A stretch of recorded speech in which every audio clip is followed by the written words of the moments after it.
Hey, yo, good morning, good afternoon, good evening, wherever you at, whatever you doing, whatever time it is.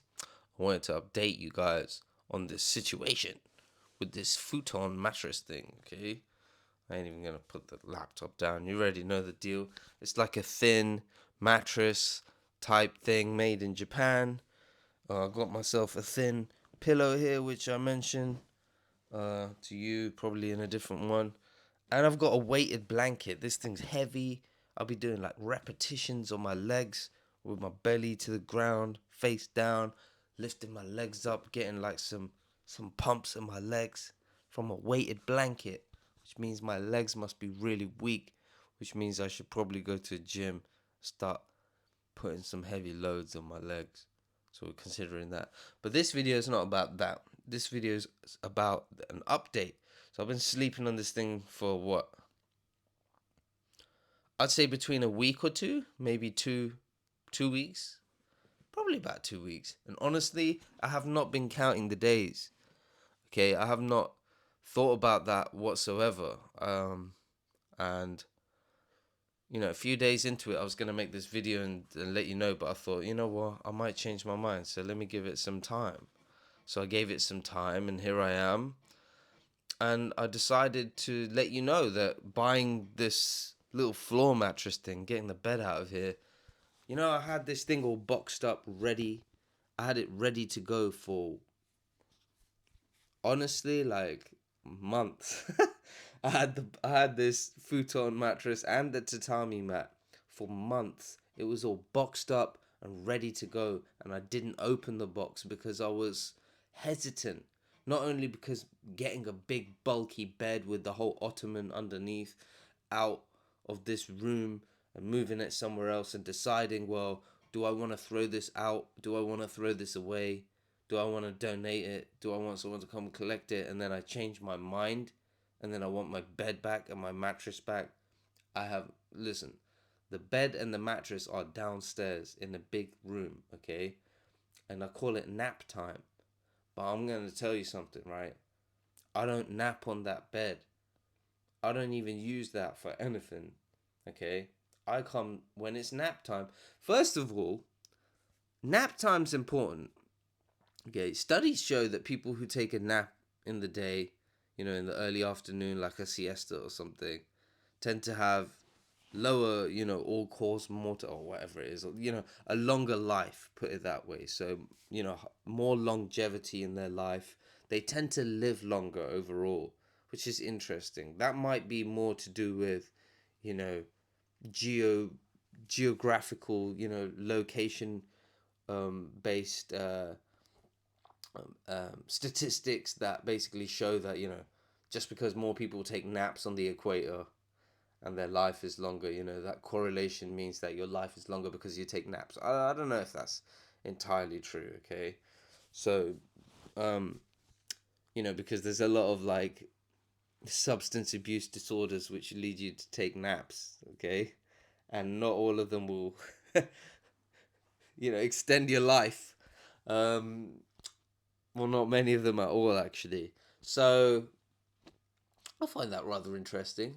But going back to it, so I I believe in naps. I think naps are good, and for the past few years, I've always thought to myself, you should take more naps. Don't stress yourself, especially if you've got chronic fatigue syndrome or myalgic encephalitis or any type of condition which steals energy from your body and reallocates it towards, regenerative processes that you're stuck in a loop with because you just simply aren't giving your body the nutrients and the sustenance to be able to recover. So, naps plays a big part of that. Having the nutrients alone isn't enough, right? Having the rest alone isn't enough, right? Doing those two things without any exercise is not gonna, right? So you're not gonna be able to rest, right? So that's why we call it holistic health. It takes a all round approach, and that's why it's very difficult for the medical community to ascertain some sort of actual definite, guidelines and thresholds for standards that need to be met for human health in order for it to be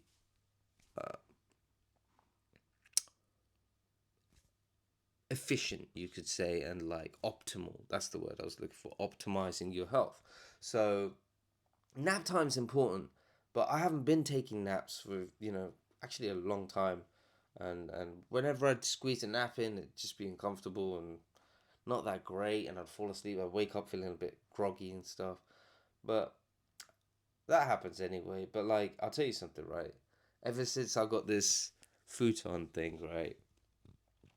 Boy, oh boy, it's hard not to take a nap every single day. And these naps are not, these naps are like, I'm supposed to feel bad when I wake up from these naps and I'm like, damn, I just lost like a whole hour or 2 hours on naps. Um, but I quickly realized after waking up, I was like, damn, I needed that nap. I've needed that nap for years, you know? And and the naps that I'm taking, I'm not taking them naps on the thick, hard, firm mattress that I got from, JL, John Lewis, the retailer. I thought I'm getting a high quality firm mattress. This thing's gonna last me for years. And it did last me a couple of years or whatever. I've been rotating it. But the damn thing still sags. And to be honest, it was never hard in the first, it was never firm enough in the first place. It never really did anything for me. Okay. Um, then I thought about India, and when I stayed in India in Punjab, and I remember, the thin futon type mattresses they had there, and how I used to actually get pretty decent sleep on them. Um, so I find that rather curious. Um, but yeah, a lot of the naps, I'll be actually, I'll even be like, it's a no brainer to me. I don't really have to even process it at that point when I'm feeling a bit tired or sleepy halfway through the day. I actually come up here and I get down on this thing. I put my head on the pillow. I promise you. Like, on the other bed thing, I used to feel awkward. I was like, this don't feel right taking a nap. It's just like I feel like I'm supposed to be up doing stuff. When I lie down on this thing, before my ass even touches this mattress thing, yeah, my brain's already wired into like relax mode. Like even when I sit here to make these videos, right? Um, I feel like there's some sort of zen. There's like some sort of relaxation just being here, just being grounded. You could say it's like a relationship with the ground. You know And when you're on a mattress, you don't quite have that. You're sort of on a cloud. You're sort of just floating there, and it's it's supposed to feel comfortable and settling, but and sofas are the same. I threw my sofa out like months ago. There's big, bulky, puffy things. Get them damn things out of your life, man. Like, I'm not being funny or anything, but it's bad for you and it takes up space. Like, what's worse than that? Like, imagine you like out here renting a house or whatever, yeah, and like half of your space in your house is taken up by beds, mattresses, and sofas. Like, think for a second, right? How much space you would save if you could fold up your sofas, right? Or like fold up chairs and fold up a little tatami mattresses, and then, times that by how many people live in your household, and how much extra space they would have in each of their rooms to do, well, firstly, just to have space, and secondly, to do whatever they want in that space. Like, a lot of people are working from home now, so their home doubles as their offices.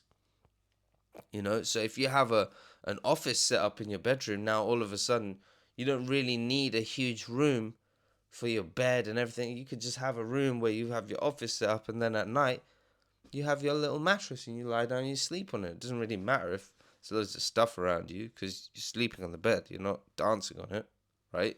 So, and you're gonna have much better posture so that you can sit at your office desk and not feel like crap, right? and all the damage that your office desk might be doing to your back and spine and all that.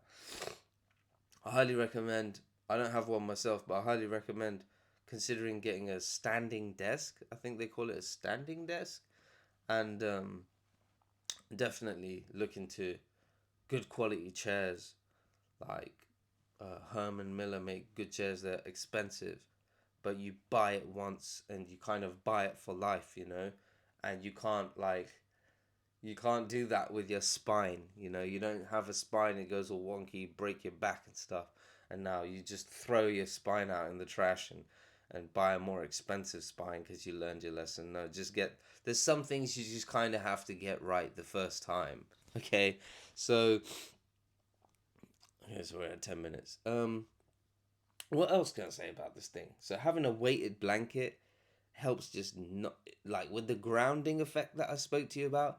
This thing just puts weight down on you, so you even further like just pushing into the ground.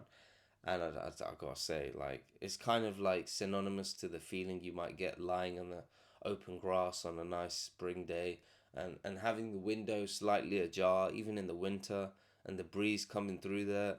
It just feels exactly like that, and it just feels extremely relaxing. And I can't see why anyone who's slept on a mattress like this, unless they're like severely overweight or they've got medical conditions that make it extremely uncomfortable for them, and they've got barely any muscle mass. So that's another thing. I think having some muscle mass, and my back, I'm posterior chain dominant, so that means the front of my body is like my chest and stuff like that, and all of it's like most of my muscles packed on the front, right? So I've got to work a lot more on my back. But I will say, right, even with like barely any fat on me and not, I've got decent amount of muscle on my back, but like I can imagine that for people with a lot more body fat, it might cushion them a bit. But if you're just all skin and bones, it might be a little bit uncomfortable, and you might want to consider building a little bit, just even a little bit, like a futon layer of muscle, on your back, um, so that when you do sleep on these things, it doesn't put you off. And actually, I might even go as far to say that sleeping on one of these futon mattresses is probably gonna over time help develop muscle in your back and help with the recovery of the muscle development in your back, and because you're providing like a stabilizing force against your back, which creates you know some type of chemical and physical hypertrophy, actually, even if it seems trivial and you're not putting load and resistance on your back, that sort of isometric, what you might call resistance, instead of just being on a cloud. Okay, when you're on a cloud, you atrophy, you're gonna get muscle wasting and stuff. So things like hospital beds, where they have like thick kind of mattress. I'm no expert on hospital beds, but I can only assume that they're going to be a bit more like mattresses. They might be firm, but they're going to be a bit more like clouds than they are going to be like hard things that you should rest on, especially if you're there for prolonged periods of time, as many people are when they undergo surgeries and long, complex medical procedures. They should probably be on something that supports their body a lot more, especially if they have spinal issues and bone issues, osteoporosis, osteomalacia, arthritis of any kind. And so, yeah, it's just curious thoughts. I've really got nothing else I could say about the futon. I'd also say if you got back problems, you might want to consider getting something like this. This is a back pod. But you probably don't need to spend like the insane amounts of money that they're charging for this thing just to put it behind your back. You could probably get something in your house that you could find to shape like this and do the same thing with it. I bought this years ago when I become obsessed with health and started buying everything that I thought I needed to rehabilitate. But honestly, I've only used that like 4 whole times. I'm looking to use it more. That's why I've got it out. and I think it does work. It's gonna help me, like, get that realignment in my posture, which I've been doing with strength training exercises, back exercises, sleeping on this thing, walking, consciously activating muscles when I'm walking, doing calf lift off raises when I'm walking, and just generally, realigning the pelvis, jumping on my rebounder. So really is holistic, not just through nutrition, but the fitness side of things is also holistic. You have to take an all-round approach. Your physiotherapist ain't gonna get you out of the troubles that you probably likely got yourself in the first place, and it's not their responsibility to. Okay, they can only guide you. A lot of the work that I do is intuition based. It's not like I didn't watch some video about this stuff, as some people are just intuitive. I'm one of those people. I've learnt to trust my intuition more because I end up with better results. If you're not as intuitive, and you could take the tips that I'm giving you guys in these videos, and maybe they'll help you out. And if you have any questions, I'd be more than glad to help you out. If you drop your comments in the comment box, like, subscribe, and all that, I'll be able to deliver you more content, sharing my experiences and personal insights, and on some of these topics. There's a really cool word that I wanted to use, but I've forgotten what the word is, so never mind. Don't you just hate that when you learn a new word, but then you forget it like half an hour later? Because I was just reading a book, and then I learned a new word, but I think it's penuciary or something. Anyway, the details. Okay, so if you want the details about my experiences and some tips on small changes you can make in your life, whether it be physical changes, lifestyle changes, nutrition changes, mindset changes, philosophical or spiritual, yeah, just stay tuned in. And obviously I'll be posting a lot more content, and it will stand to benefit you in some way, or you'll be able to share it with someone who can benefit, hopefully. So yeah, like, subscribe, take care. I'll see you in the next video.